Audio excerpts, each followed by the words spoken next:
You are returned to us, dear friend, and none the worse for bearing the heavy burden which I did press upon you. Most glad am I of this. I am informed that your efforts to negotiate a peace with Lord Ramuh ended in conflict. Pray tell me, what befell?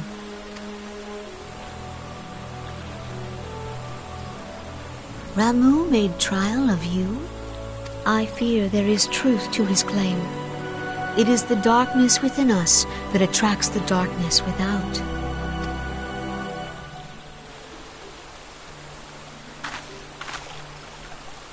It cannot be denied that misfortune follows man. For evidence, one need only look to the conflict brewing in Cartano, or to the rising flood of refugees. Our shared struggle against the Empire should have served to seal our union. Yet the ties which bind the alliance strain under the weight of gross self-interest. As the scars of the calamity begin to fade, so too does our sense of common purpose. Yet now is scarce the time to forget our shared responsibility. If this new-sprung realm is to survive beyond its infancy, it must needs be nurtured by all. Eorzea must be as one, yet I fear that dream is still far off.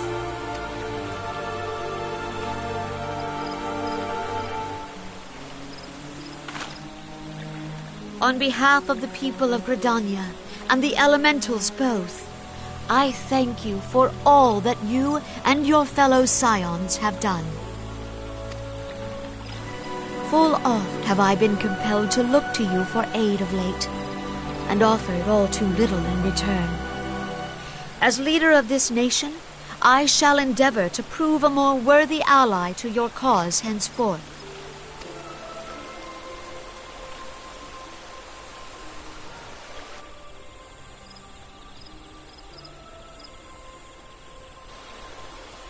Lord Ramu has departed, yet the keening of this ill wind grows no less insistent. Voices of the forest, pray speak and I shall listen. What unseen evil begets this unease in my heart?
If everyone is ready, let us begin. Eorzea, the floor is yours.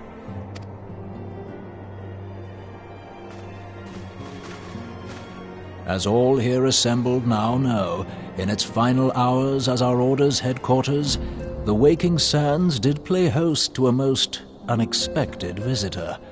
I speak of the Ascian clad in white, Elidibus.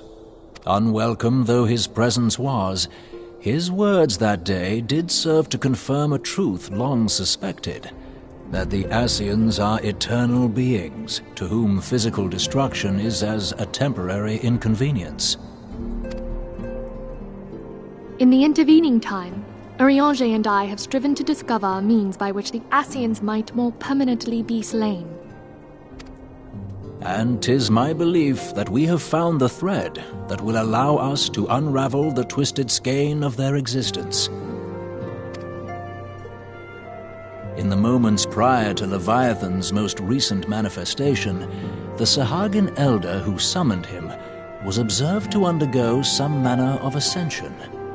The etheric readings taken by Y'shtola at the time of this transfiguration have proven most enlightening. The disruption to the flow of ether was sudden and dramatic. So tangible was the agitation, I scarce had need of my goggles. The significance of Y'shtola's readings might better be understood in the context of mine own, taken at the instant of the Lord of Levin's demise. Unlike the Primal, the Sahagin was not subject to etheric dissipation. Before discussing our new discoveries, it may benefit us all to recall what we know of etheric behavior.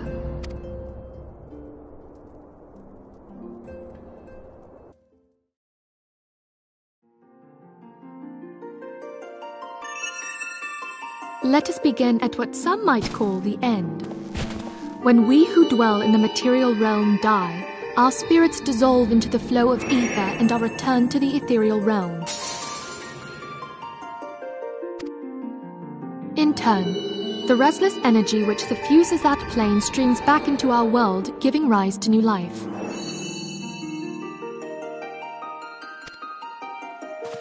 "'Tis as the heavens did decree, the way of all mortal souls.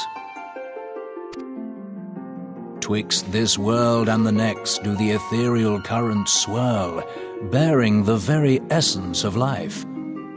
Thus doth the cycle of birth, death, and rebirth continue unabated."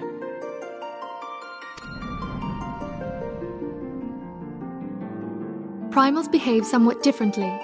In order to manifest and then maintain a physical presence in this realm, they must consume vast quantities of ether, most often in the form of crystals. Though they may seem to live, their flesh is but ether given shape.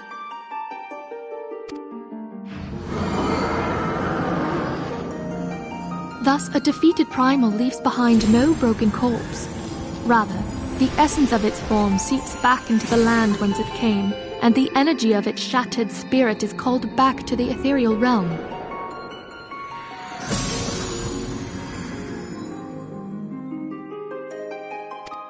And there it waiteth, till next the prayers of the faithful do draw it forth from the sea of ether, to take their offering of crystals and make for itself a new body.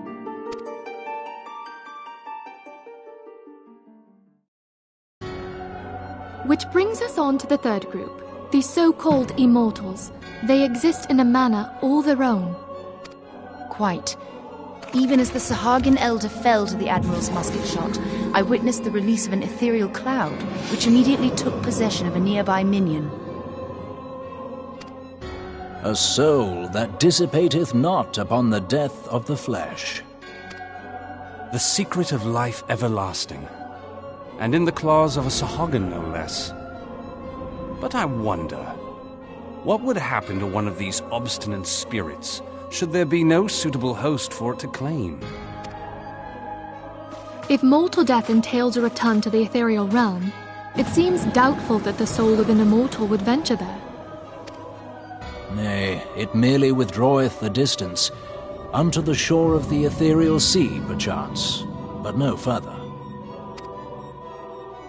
Yes, it exists in neither this realm nor the next, abiding instead in the space that lies between them.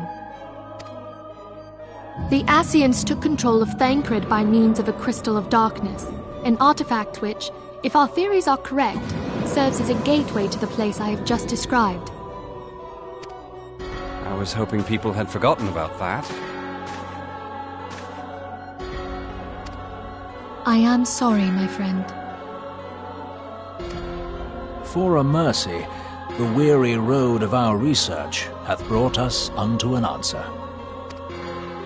The Sahagin ascended to an immortal state, but he did not possess a crystal of darkness through which to flee this realm. Thus was he consumed by Leviathan. If we could entrap the spirits of defeated Ascians in like manner, and thereby deny them resurrection...